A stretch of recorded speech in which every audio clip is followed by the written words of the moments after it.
اب دیا لوٹ کے تو یہی آنا ہے، میں یہی انتظار کروں گا۔ اختتام سفر تو ہونے ہی والا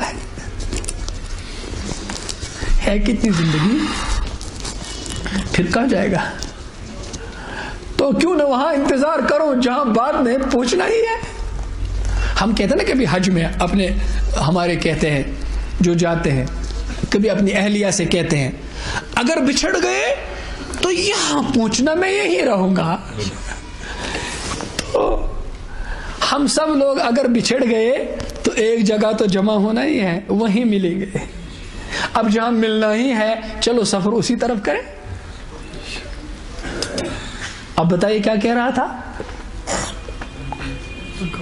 کہاں تھا؟ وَتَكَاثُرٌ فِي الْأَمْوَالِ، اب تم یہ کہہ دو، اب یہ ایک دور اور آتا ہے زندگی کا۔ اب اللہ نے کہا دیکھو اس کی مثال میں تم کو بتاؤں، وہ تمہارا کھیلنا، تمہارا تماشا دیکھنا، تمہارا ایسے بالوں کو سنوارنا اور اپنے بچپنوں کو زینت بنانا، اس کے بعد تمہارا جوانی میں فخر کرنا، اس کے بعد تمہارا بیٹے والا ہونا اور مال والا ہونا اور اس کو زیادہ زیادہ بڑھانے کی فکر میں لگنا۔ سن لے، سن کمثل غیث، سن تیری مثال کیا ہے، یہ سمجھ لے کہ آسمان سے بارش برس رہی ہے۔ اب دیکھ اس کا چٹکی میں صفایا، آسمان سے بارش ہو رہی ہے، یوں جب کسان بھائی بارش دیکھتا ہے تو جھومنے لگتا ہے، کھیل تماشا، لعب و لہو کے ساتھ ملا دیا۔ کمثل غیث، بارش ہوگی تو کسان کے چہرے پہ بشاشت، کہتا کہ اب تو اللہ تعالی کھیتی اگائے گا۔ اعجب الکفار نباتہ، خوش ہو گیا کہ کھیت اگ رہی ہے۔ ثم یہیج، اب جب وہ اگتا ہے نا دانا، اوپر چڑھتا ہے نا، پھر وہ کیا کرتا ہے، ایسے چڑھ گیا نا، پھر مغرب سے ہوا آئی تو مشرق کی طرف ایسے، ادھر کی ہوا آئی تو ادھر کی طرف ایسے۔ اب ذرا اس کو اس کے ساتھ ملاؤ، ادھر کی ہوا آئی تو بال کا سٹائل ادھر، ادھر کی ہوا آئی تو اس کا سٹائل ادھر۔ ثم یہیج، تم تو وہ ہو، پھیل گیا۔ پھر آگے دیکھ، پھر آگے دیکھ، فتراہ مصفرا، فتراہ مصفرا، اب داڑھی سفید ہونے لگی، شروع ہو گئے بال۔ حضرت آدم علیہ السلام کے جب پہلا بال مبارک سفید ہو گیا، اب یہ پہلا تجربہ تھا، آپ نے تو ابا کا دیکھا ہے، انہوں نے کس کا دیکھا تھا؟ تو پہلا بال سفید ہو گیا، یا ربی ما ہذہ، پروردگارا یہ کیا ہے؟ انہوں نے کہا آدم ہذہ کرامہ، یہ تیری عزت ہے، یہ تیری عزت ہے، ہذہ کرامہ، یہ تیری بزرگی ہے۔ انہوں نے کہا ربی زدنی کرامہ، ربا میری بزرگی بڑھا دے۔ ہم تو اس پہ کچھ اور چڑھاتے ہیں، تو دھوکے میں کیوں پڑتا ہے؟ اپنی کرامت کو بڑھا۔ لوگ بوڑھے ہو کر بھی اپنے کو دھوکہ دیتے ہیں، میں ابھی بوڑھا نہیں، میں بوڑھا نہیں، یہ دیکھ میں کون ہوں۔ 20 سال پہلے کی تصویر جیب سے پاکٹ سے نکالتے ہیں، یہ دیکھ میں کیسا تھا، ارے اس کو بند کر دے، کہتے تو کیسا ہے، کہاں سے کہاں پہنچ گیا، تیرا بچپنا کدھر گیا، بچپنا کدھر گیا، تیرے بڑھاپے کے سینے میں دفن ہو گیا۔ ڈھونڈ اپنا بچپنا، دیکھ اپنے باپ کی طرف۔ ایک نوجوان تھا، بڑا نٹکھٹ لڑکا، بہت شرارتیں کرتا تھا، جہاں کتا دیکھتا تھا ادھر مارتا تھا۔ ہمارے ساتھ جماعت میں نکلا وہ، اس کے بعد ادھر سے آیا، اب وہ مسجد میں بیٹھا ہے، میں نے عجیب تماشا دیکھا، ادھر دیکھتا ہے رو رہا ہے، بلک رہا ہے، ادھر دیکھتا ہے رو رہا ہے۔ میرے تو کلیجہ پھٹنے لگا اور میں بھی رو رہا تھا۔ پھر میں نے ادھر چڑھ کر میں نے اس سے کہا تم کیوں رو رہے تھے اس طرح، عجیب سی بات، ادھر دیکھتے تھے رو رہے تھے، ادھر دیکھتے تھے رو رہے تھے۔ کہا میں آپ کو بتاؤں گا، کسی اور کو نہیں بتاؤں گا، وہ جو میں نے وہ میرا باپ ہے، ہمارے گھر میں اس کی جوانی کی تصویر ہے، اور ایسی تصویر کہ موٹے تازے ہیں اور ان کے بال اوپر کے ہیں، ان کا سٹائل، چھوٹی چھوٹی داڑھی ہے اور ان کے پٹھے مضبوط دکھائی دیتے ہیں، ورزشی جسم ہے ان کا۔ آج میں دیکھ رہا ہوں میرے باپ کا چہرہ اداس اور کمزور ہو گیا ہے، میرا کلیجہ کٹ رہا ہے۔ ایسا بیٹا جس کو اپنے باپ کا چہرہ دیکھ کر رونا آتا ہے۔ آج تو ایسے بیٹے پیدا ہو رہے ہیں جو اپنے باپ کو تھپڑ مارتے ہیں اور اپنی زندگی بنتے دیکھ رہے ہیں اور کہتے ہیں میرا باپ کباب میں ہڈی ہے۔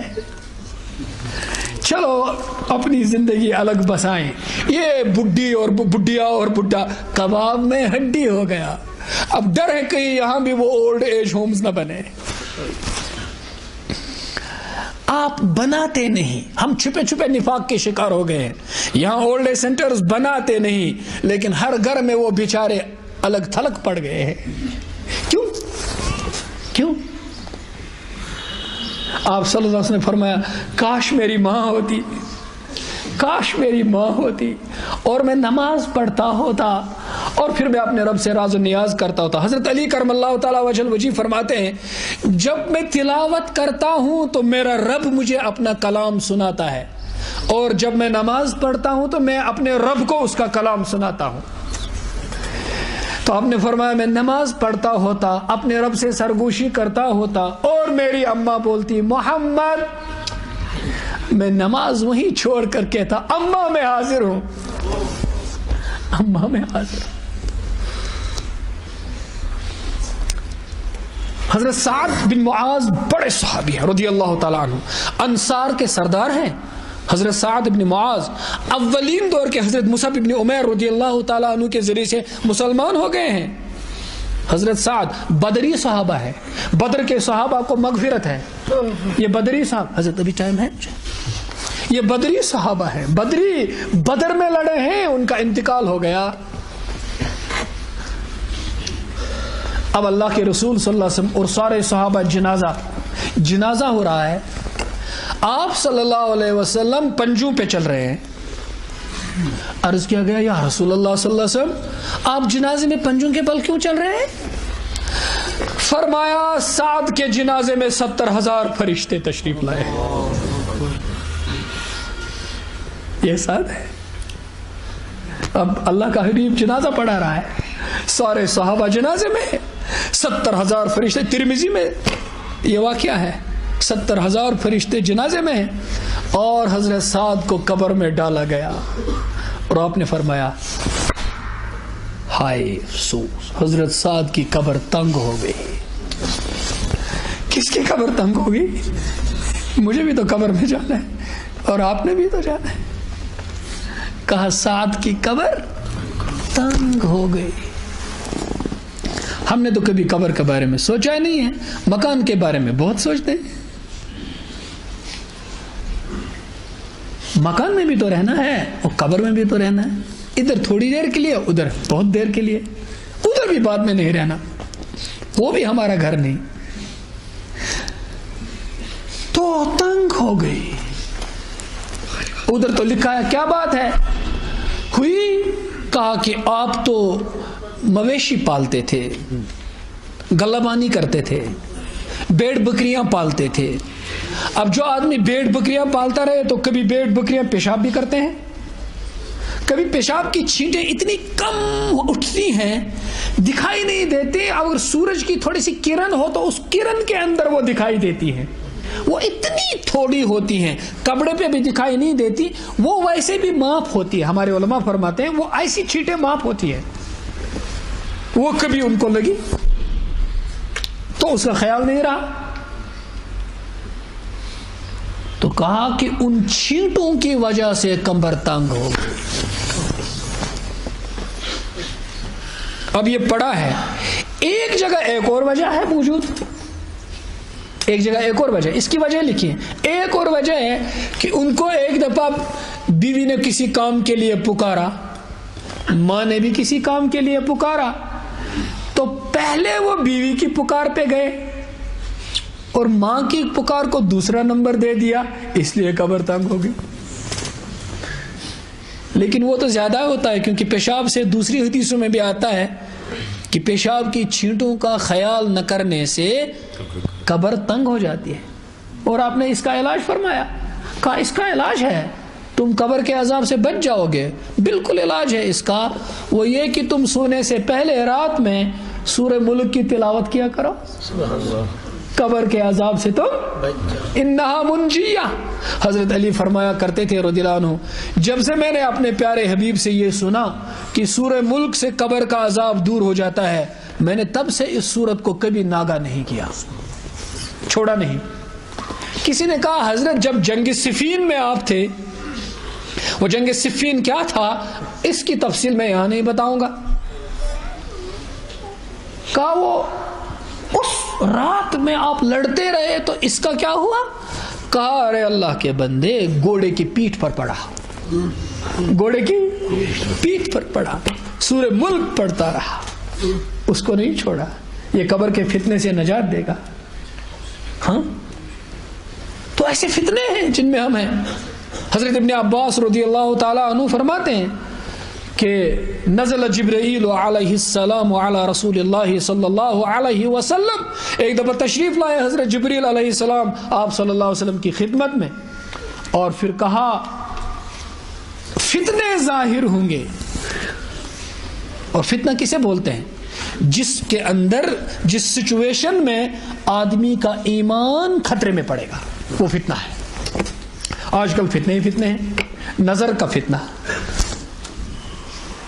نظر کا بہت خطرناک فتنہ ہے، سارے فتنے تو نظر کے ہیں،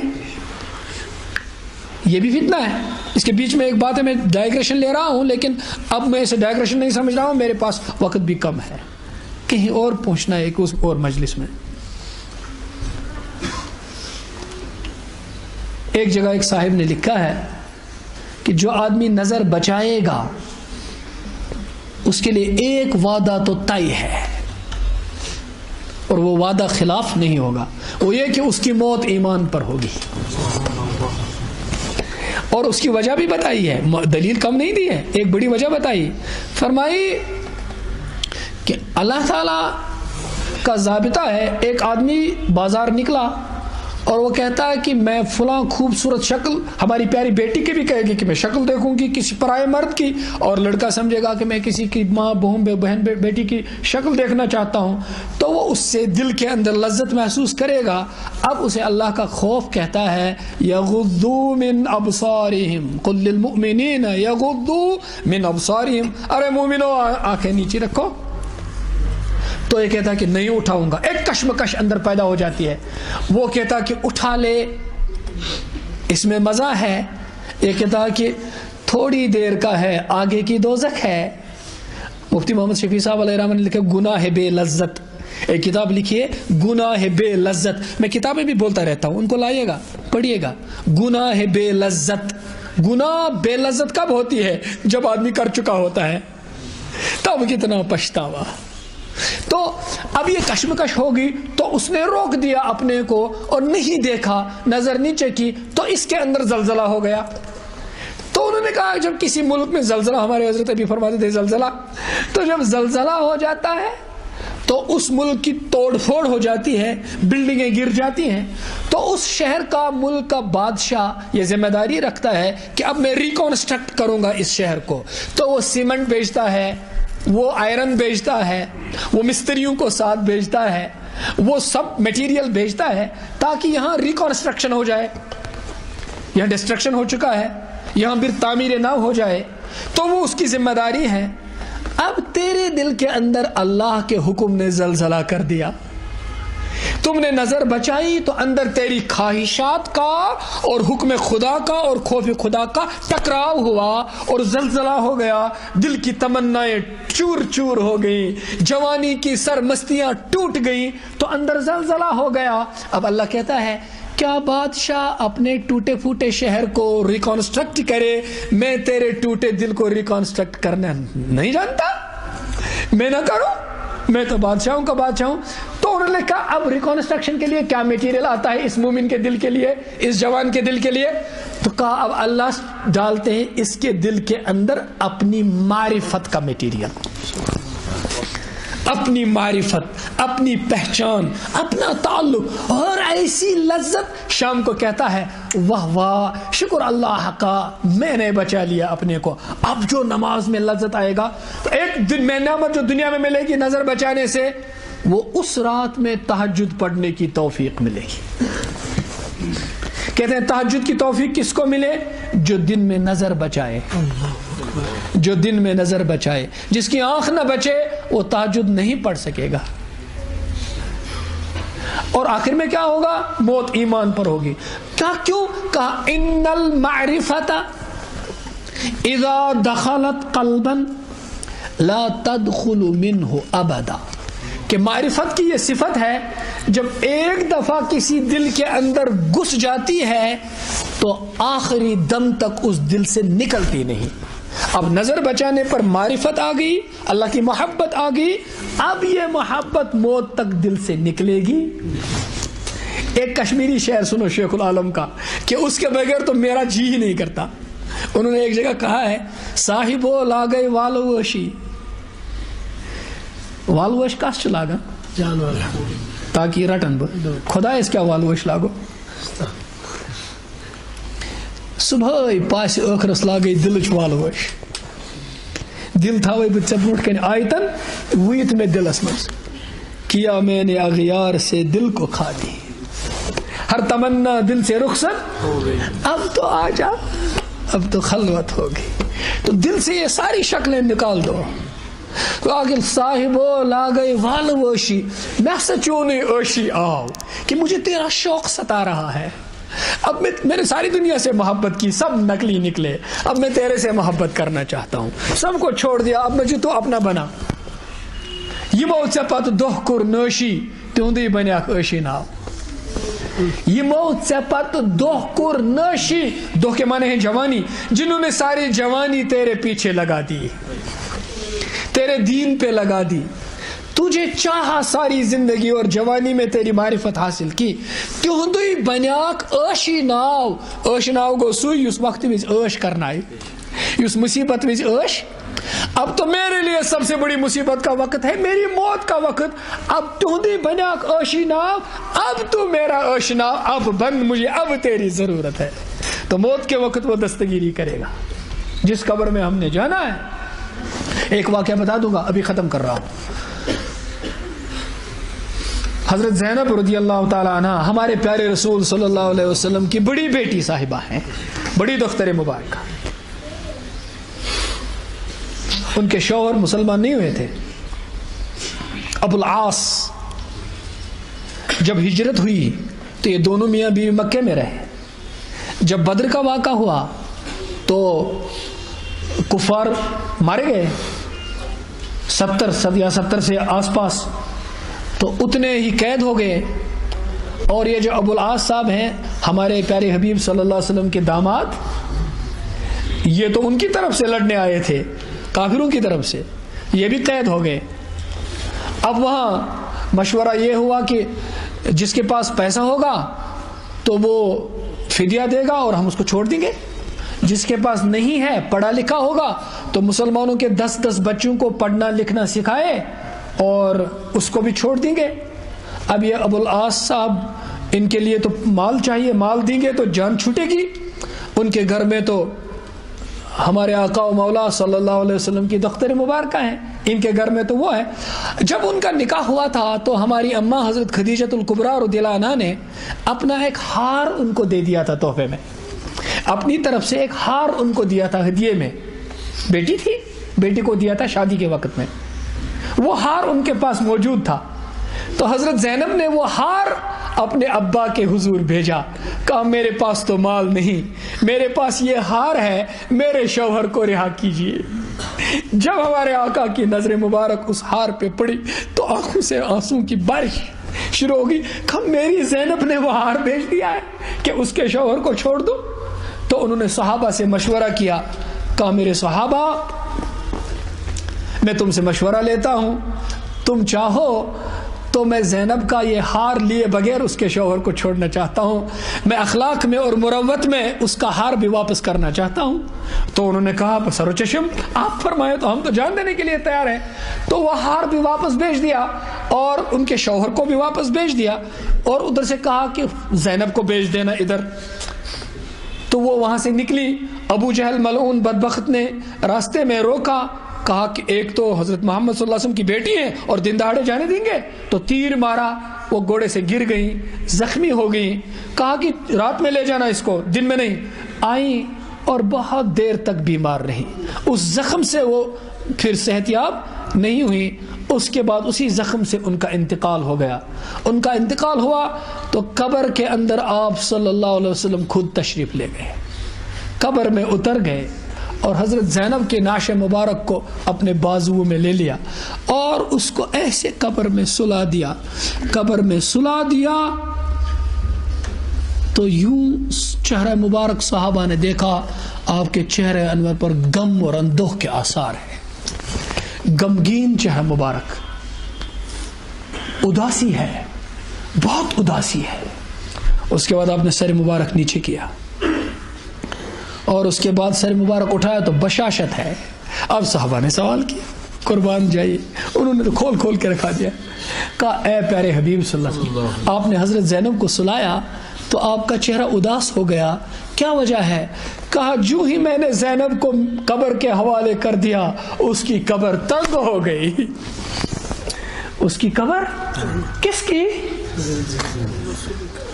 ادھر جو آدھی بات رہ گئی تھی حضرت سعد کی، آپ نے پھر تسبیح و تحلیل کی تو ان کی قبر پھر کھل گئی، شکر بھی کیا اللہ کا۔ ادھر کہا ان کی قبر تنگ ہو گئی، پھر کہا میں نے اللہ کے حضور گڑ گڑایا، دعا کی، اب بشاشت ہوئی کہ ان کی قبر کھل گئی۔ اب اس کی تشریح میں ہے، قبر تو سب کی تنگ ہو جاتی ہے، نیکوں کی بھی گنہگاروں کی بھی، جس کو بھی ڈالا جائے گا قبر تنگ ہو جاتی ہے۔ پھر بقدر اعمال، جس کے ایمان اور اعمال اچھے ہوں وہ پیش ہوتے ہیں تو یہ قبر کھل جاتی ہے۔ اب اس قبر کا سامان تیار کرنا ہے۔ آگے اللہ نے اس آیت کے بعد فرمایا جس میں کہا کہ تمہاری مثال تو کس کی ہے؟ ثم یہیج فتراہ، بس میں ختم کر رہا ہوں، فتراہ مصفرہ، تم دیکھتے ہو بعد میں وہ زرد پڑ جاتی ہے وہ کھیتی۔ یہ تمہارا بڑھاپا شروع ہو گیا، زرد کھیتی، ثم یکون حطاما، پھر گر کر وہ بوسا ہو جاتا ہے، وہ تیری زندگی بوسا ہو جاتی ہے، ٹوٹ گیا، چور چور ہو گئی تیری جوانی، ختم، نحیف البدن۔ وفی الآخرۃ عذاب شدید، ابھی کہاں ہو؟ ابھی تو آگے کی زندگی ہے۔ وفی الآخرۃ عذاب شدید، اب تو عذاب شدید آگے ہے۔ ومغفرۃ من اللہ، یا دوسری چیز ہے، اور مغفرت بھی ہے اللہ کی طرف سے، ورضوان، اور اس کی رضامندی۔ تو دو چیزوں میں سے ایک کے لیے تیاری کر، اسی کھیتی میں، اسی بچپنے میں، جوانی میں، بڑھاپے میں اور کمزوری میں اور ناتوانی میں، آگے کے لیے تیاری کر۔ آگے ایک راستہ ہے عذاب کا اور ایک راستہ ہے اللہ کی رضا کا اور جنت کا۔ وَمَا الْحَيَاةُ الدُّنْيَا إِلَّا مَتَاعُ الْغُرُورِ، اور دنیا تو ہے دھوکے کا سامان، دھوکے کا، اس میں دھوکہ ہے، اس میں دھوکہ ہے۔ دنیا نے سب کو دھوکہ دے دیا، سب کو دھوکہ دے گئی۔ آگے اللہ کہتے ہیں اب تم کیا کرو گے؟ وَسَارِعُوا إِلَى مَغْفِرَةٍ مِّن رَبِّكُمْ، ارے دوڑو دوڑو، کوشش کرو، جلدی کرو، جلدی کرو، اللہ کی مغفرت کی طرف دوڑو۔ وہ جو دوسرا راستہ ہے اس کی طرف دوڑو، اللہ کی مغفرت کی طرف دوڑو۔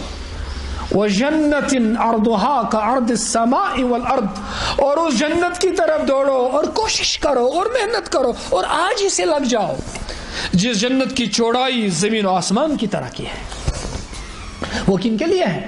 اعدت للذین آمنوا باللہ ورسلہ، وہ ان کے لیے تیار ہے، سور کر تیار انتظار کر رہی ہے وہ جنت جو ایمان لائے اللہ پر اور اس کے رسولوں پر۔ اگر موقع ہوتا یہاں ورسول ہی کیوں نہیں ہے، رسولی کیوں، رسولی ہی کیوں ہے، ہمارے بہت سارے مسائل کا حل اس میں ہے۔ سارے نبیوں پر ایمان، سارے نبیوں پر، بہت سارے قومیں ایمان کی بات کرتے ہیں لیکن کسی نہ کسی نبی کو جھٹلاتے ہیں، تو ان کے لیے جنت کی بشارت نہیں۔ ایک امت مسلمہ ہے جو سارے نبیوں کو تسلیم کرتی ہے۔ یہودیوں نے حضرت عیسیٰ کو جھٹلایا، عیسائیوں نے حضرت محمد کو جھٹلایا صلی اللہ علیہ وسلم، سب کفار میں شامل ہو گئے، اور حضرت محمد صلی اللہ علیہ وسلم کے امتیوں نے سب کو تسلیم کر لیا۔ نجات اسی میں ہے۔ آپ نے فرمایا اگر آج حضرت موسیٰ بھی ہوتے اور وَأَدْرَكْتُمُوهُ، اور تم حضرت موسیٰ کو پاتے، اس سے ملتے، وَتَرَكْتُمُونِي، اور مجھے چھوڑ دیتے، لَضَلَلْتُمْ، خدا کی قسم حضرت موسیٰ کے پیچھے پیچھے حضرت محمد کو چھوڑ کر حضرت موسیٰ کے پیچھے پیچھے جا کر بھی تم لوگ دوزخ میں چلے جاتے، گمراہ ہو جاتے۔ وہ تو نبی کے پیچھے پیچھے ہیں، تم لوگ گمراہ ہو جاتے۔ ایک جگہ آیا ہے لو کان موسیٰ وعیسیٰ حیین ما وسعہما الا اتباعی، آج اگر حضرت موسیٰ اور حضرت عیسیٰ بھی زندہ ہوتے میری پیروی کرنے کے بغیر ان کو بھی چارہ نہیں تھا۔ اب میں آخری بات کہہ رہا ہوں، اس کی چوڑائی زمین و آسمان کی طرح کی ہے، وہ ایمان والوں کے لیے ہے۔ اور آگے کیا فرمایا؟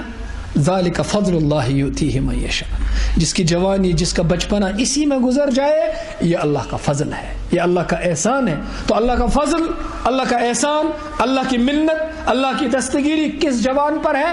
جو بچپن سے اللہ کی عبادت میں گناہوں سے بچ گیا۔ اسی لیے ایک حدیث میں ہے کل عرش کا سایہ اس جوان کے لیے ہے شاب نشأ فی عبادت اللہ، ایک جگہ ہے شاب ترعرع فی عباد اللہ، جس کا بچپنا، جس کی نشو نما، جس کی اٹھان ہوئی اللہ کی عبادت کے ماحول میں۔ میں آخری بات کہوں گا، مصر کے ڈاکٹر یوسف القرضاوی بڑے اسکالر ہیں، ان کے تفردات بھی ہیں، انڈیویجول اوپینینز بھی ہیں، ان کو چھوڑ کر ان سے ایک کالج کے جوان نے سوال پوچھا، ان سے کہا حضرت میں کالج میں پڑھتا ہوں، 5 وقت کی نماز پڑھتا ہوں، جب کالج جاتا ہوں تو میری نظریں بچتی نہیں اور میرا وضو بھی رہتا نہیں، پھر روتا ہوں، مسجد جاتا ہوں، وضو کرتا ہوں، نماز پڑھتا ہوں اور گڑ گڑاتا ہوں، پھر لوٹ آتا ہوں، پھر اس ماحول میں پھسل جاتا ہوں، پھر مسجد جاتا ہوں، پھر نماز میں روتا ہوں، پھر کالج جاتا ہوں، پھر گر جاتا ہوں، پھر سنبھل جاتا ہوں۔ تو یہ سنبھلنا، گرنا، گرنا، سنبھلنا میری تقدیر ہے، میں کیا کروں؟ انہوں نے جواب دیا، میرے پاس وہ سوال بھی ہے اور جواب بھی لکھا ہوا ہے۔ تو انہوں نے جواب دیا تم ایسے گرتے ہو، سنبھل جاتے ہو، تم اپنی محنت نہیں چھوڑتے اور شیطان اپنا کام نہیں چھوڑتا، تم بھی نہیں ہار مانتے اور وہ خبیث تو مانتا ہی نہیں۔ تو مجھے یقین ہے اور امید ہے کل محشر میں جو جوان عرش کے سائے میں ہوں گے تم بھی انہی میں ہوں گے، مجھے اس کی امید ہے۔ تم گر کر سنبھلنا نہیں چھوڑتے اور وہ سنبھال کر تجھے گرانا نہیں چھوڑتا، تو اس کشمکش میں اللہ تعالیٰ آگے تیری دستگیری چھوڑو مت۔ یہ کیا کریں، آخری کہتے کہتے آخری ہی نہیں بن پاتی، کیونکہ یہاں آخری ہے ہی نہیں کچھ، ہے ہی نہیں کچھ آخری۔ اب آپ کا اشارہ ملے گا تو میں کر دوں گا۔ ایک آفیسر ہیں ICS آفیسر،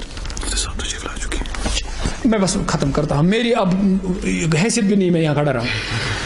ایک جموں پروونس کے وہ تھے، وہ پنچ کے تھے، آپ ان کی کتاب پڑھے، 1500 سال سے زیادہ صفحات کی کتاب ہے، قدرت اللہ شہاب کی کتاب ہے، انہوں نے کتاب لکھی ہے شہاب نامہ۔ تعلیم یافتہ طبقے میں آپ حوالے بھی دینے پڑتے ہیں کتابوں کے، انہوں نے اپنے توبے کی واقعات لکھے ہیں۔ آج جس کو ہم IAS آفیسر کہتے ہیں اس زمانے میں ICS آفیسر کہتے تھے، تو وہ وہی تھے۔ وہ کہتے ہیں کہ میں سرکاری ملازم تھا، تو میرے توبے کا واقعہ یہ ہے کہ میں ایران چلا گیا، ایران کے ایک ہوٹل میں ہمارا رہنا تھا، تو جب اس ہوٹل میں شیراز جگہ، تو اس ہوٹل میں جب جانا ہوا تو اس کے دہلیز کے سامنے جو اس کا دروازہ تھا، سامنے کا فرنٹ ڈور تھا، اس پر ایک شعر لکھا ہوا تھا، ہوٹل کے سامنے شعر لکھا تھا، بازا بازا ہر آنچ ہستی بازا، گر کافر و گبر و بت پرستی بازا، ای درگاہ ماں درگاہ نا امیدی نیست، صد بار اگر تو بشکستی بازا۔ تو کیا مانے اس کے؟ ارے لوٹا لوٹا، تو چاہے کس حال میں پڑا ہوا ہے لوٹا، چاہے تو گر کافر ہو، گبر ہو، گبر آتش پرست، بت پرستی بازا، لوٹا، تو نے آتش پرستی کی ہو، بت پرستی کی ہو لوٹا، ای درگاہ ماں درگاہ نا امیدی نیست، یہ میرا دربار مایوس ہونے کا دربار 100 بار اگر توبہ شکستی بازا. تم نے آج تک 100 دفعہ توبہ کی ہے کہ نہ میں نہ ایسے کروں گا، پھر باہر نکل کر توڑ دی، 5 منٹ میں توبہ توڑ دی، کر لی توڑ دی، کر لی توڑ دی، کر لی توڑ دی. آج ایک بار اور کر لے، میں تیری توبہ قبول کر لوں گا، ایک بار اور کر لے. لیکن وہ جو 99 قتل کا واقعہ ہے، میں تفصیل نہیں بتا سکتا، اس واقعے کی روح سے، جو واقعہ اس میں بتایا گیا ہے، اس کی روح سے، اس واقعے کی روح سے جس آدمی کی 100 قتل کرنے کے بعد توبہ قبول ہوگی، اس میں اس توبہ کی بات بتانے والے نے، جس کو مارا نہیں بعد میں 99 پر تو اس کو مارا تھا، جس نے کہا تھا توبہ قبول نہیں ہوگی، وہ صرف عابد تھا، عالم نہیں تھا. جس نے کہا توبہ قبول ہوگی وہ عالم بھی تھا، اسی نے تو صحیح مسئلہ بتایا کہ مایوس نہ ہو. اس نے ایک یہ علاج بتایا، کہا جس بستی میں تم نے قتل کیے وہ گناہ گاروں کی بستی تھی، تم کو بستی بدلنا پڑے گا، نیک بستی میں چلا جا، تیری توبہ کو استقامت ملے گی.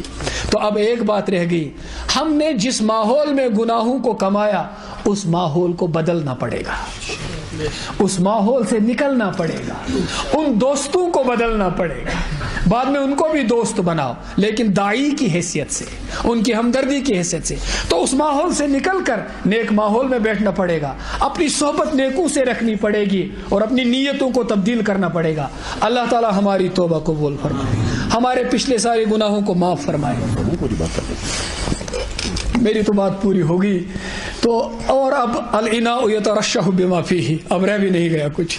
تو میرے دوستو، اب تھوڑی دیر کے لیے میرا دل چاہتا ہے کہ اس کرسی پہ بیٹھنے کے بعد سے اور اس دم تک جب میں ابھی اٹھ رہا ہوں، اٹھنے سے پہلے میں بھی جس چیز کا محتاج ہوں میں اللہ سے مانگ لوں، آپ بھی اللہ سے مانگ لیں، مختصر توبہ کریں اللہ کے دربار میں. اللہم صلی وسلم وبارک علی حبیبک وعبدک ونبیک ورسولک امام العالمین سیدنا وسید الاولین محمد وعلی آلہ واصحابہ اجمعین. یا رب صلی وسلم دائما ابدا علی حبیبک خیر الخلق کلہم، جزا اللہ عنا سیدنا محمد صلی اللہ علیہ وسلم ما ہوا اہلہ. اے اللہ ہم سب گناہ گار ہیں، اور آپ ہی نے فرمایا تم سب گناہ گار ہو، کلکم خطاؤن، اور ہم سب اپنی خطاؤں کا اعتراف کرتے ہیں. اور آپ نے کہا ہے کہ بہترین گناہ گار وہ ہے جو میرے سامنے آ کر کے گڑ گڑائے، اپنے گناہوں کی معافی مانگے. اور پھر آپ نے کہا جو معافی مانگ کر نکلے گا ایسا ہے جیسا اس نے کوئی گناہ کیا ہی نہیں تھا. اے اللہ ہم سب آپ کے سامنے اپنے گناہوں کا اعتراف کرتے ہیں. ہم نے جان بوجھ کر گناہ کیے، علم و ارادے کے ساتھ گناہ کیے، چوری چھپے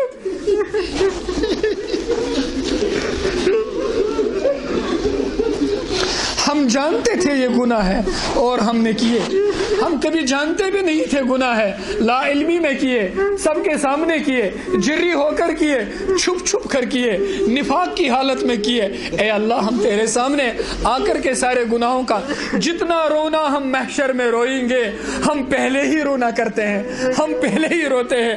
جتنا افسوس وہاں کریں گے ہم پہلے ہی افسوس کرتے ہیں. یا اللہ اس افسوس کے ساتھ تیرے دربار میں تیرے حبیب کو وسیلہ بنا کر تجھ سے مانگتے ہیں، ہمارے سارے گناہوں کو معاف فرما، ہمارے سارے گناہوں کو معاف فرما، ہماری توبہ قبول فرما، ہم سب کی توبہ قبول فرما، ہم سب کی توبہ قبول فرما، ہماری توبہ قبول فرما. آگے اخلاص و استقامت عطا فرما، آگے اخلاص اور استقامت عطا فرما. امت کی صلاحیتوں کو ضائع ہونے سے بچا.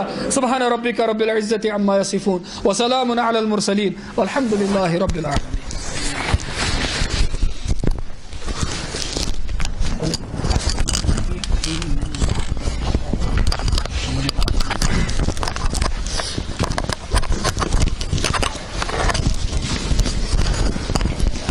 جزاک اللہ خیرا کثیرا. آخرت کی فکر کرنی ہے ضرور، آخرت کی فکر کرنی ہے ضرور، جیسی کرنی ویسی برنی ہے ضرور. عمر یہ ایک دن گزرنی ہے ضرور، قبر میں میت اترنی ہے ضرور. ایک دن مرنا ہے آخر موت ہے، کر لے جو کرنا ہے آخر موت ہے.